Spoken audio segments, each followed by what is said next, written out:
From 2002 to 2015, a standardized testing system was introduced across the education system in the United States. Its goal was to make sure that all schools maintained the same standards and that all students would be tested according to achievable, measurable goals and appropriate assessments. It was called No Child Left Behind, and it seemed like a good idea at the time. It was also a miserable failure. One of the issues with it was that government funding was tied to the test results. Every school received a standardized test annually that they had to do well enough on to continue to receive funding. This was known as Adequate Yearly Progress, or AYP. Schools that failed to make AYP over 5 consecutive years would face, among other things, staff being laid off, school programs being cut, and ultimately schools being shut down. The upshot of all this was that if schools wanted continued support, then they had to find a way of getting students to pass the tests. This, of course, led to the whole teaching to the test issue that has been so universally derided in public education over the last few years. The issue with assessment is that it is necessary. How do we know whether someone is competent in what we teach them? In my role as an organizational and government trainer, the only formal assessment that we made during the day was the feedback forms that learners would fill out at the end of a session, and they were only an assessment of the trainer themselves. As a trainer, you could live or die on the feedback forms, so you had to make sure that everyone in the room liked you by the end of the day. You couldn't be grumpy or angry or sad or short-tempered with anyone ever. Otherwise, your performance will be put under scrutiny. So you learned how to tell jokes, be funny, be patient, and never ever be annoyed by anything, or you would be unprofessional. The best thing about that situation from an organizational perspective is that if assessments weren't any good, then the obvious thing to do would be to blame the trainer. Similarly, if school assessments are bad, then the obvious thing to do is to blame the teachers, since that must be the problem, rather than, for example, maybe the environment, the poverty of local families, the curriculum, the subjects, the class schedule, the amount of work, the relevance of the topics, the infiltration and distractions of social media, the general daily stresses that students are going through, lack of sleep, hormones, insecurities, issues with the schooling system itself, etc., etc., to name but a few.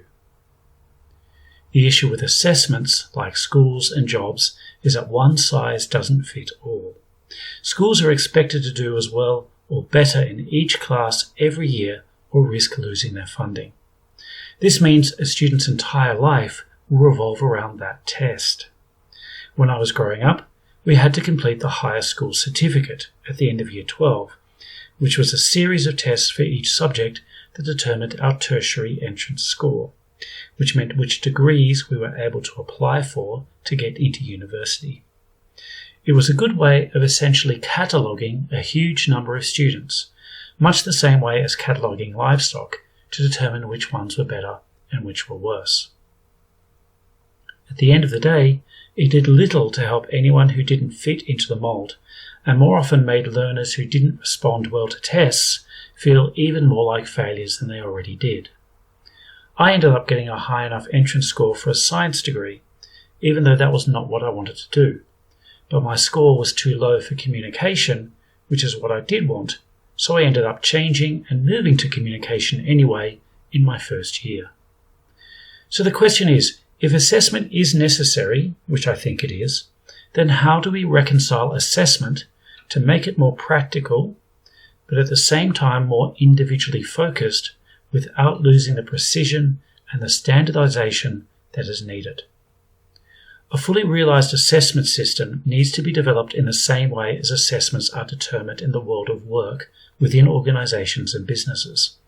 If the aim for education is to help students to find work, then education should most clearly imitate how the world of work operates, so that learners can develop the knowledge and skill necessary for when they enter it.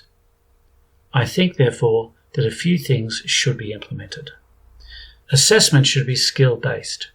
Those of you who have watched these videos for any length of time will know of my preference for teaching skills rather than knowledge, and I think assessment should be the same. Increasingly today, people are called on to build and participate in projects to bring about results.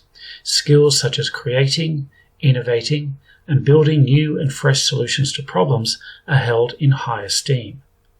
Real-life situations need to be the hallmark of assessment. Generally, to determine the success of something, people determine the criteria at the beginning, including such things as cost, time frames, and risk. None of these things are usually assessed in a school environment, where those skills could be taught gradually and then tested in an environment with far less dangerous real-life consequences. Assessment should be diverse. If I was assessing someone on making bread, then it shouldn't matter what shape they make the bread into. Just because we are used to seeing bread as a loaf doesn't mean that that is the way it should always be presented. The same is true of education itself and its assessment. If we can focus on skills, then how people use those skills should be able to be assessed in as wide and diverse of ways as possible. One of the issues we have is that because knowledge and testing tends to be very specific and very precise, we presume that all testing needs to be done under the same specifications. Real life is never as cut and dried, and there are many ways of demonstrating skills, all of which can be just as valid as each other. Similarly, some tasks mean that a whole raft of different skills may need to be demonstrated, all of which can be assessed according to present criteria. Assessment should be in context. Knowledge still needs to be tested. Obviously, being able to solve a problem or create a new solution to it needs some knowledge to make it happen. But in an assessment, the knowledge is demonstrated in a real-life example, not in a test, which is divorced from any context.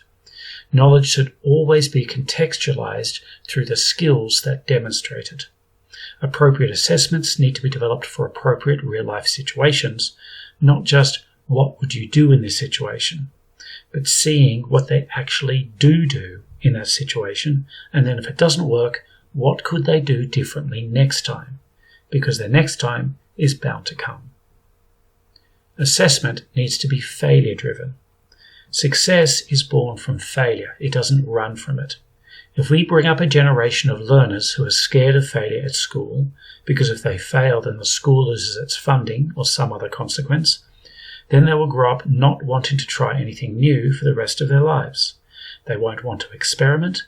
They just want to find the right answer and will grow up not wanting to deal with anything too risky. In Australia, we are terrified of risk. We hate it and actively avoid doing it in case it fails. I will say more about this in another video, but if we are educated to hate failure, then we will never try anything new. Assessment needs to change. We can't have a different education system and expect to judge it through the same lens as the old one. That's something I wish they'd taught me at school.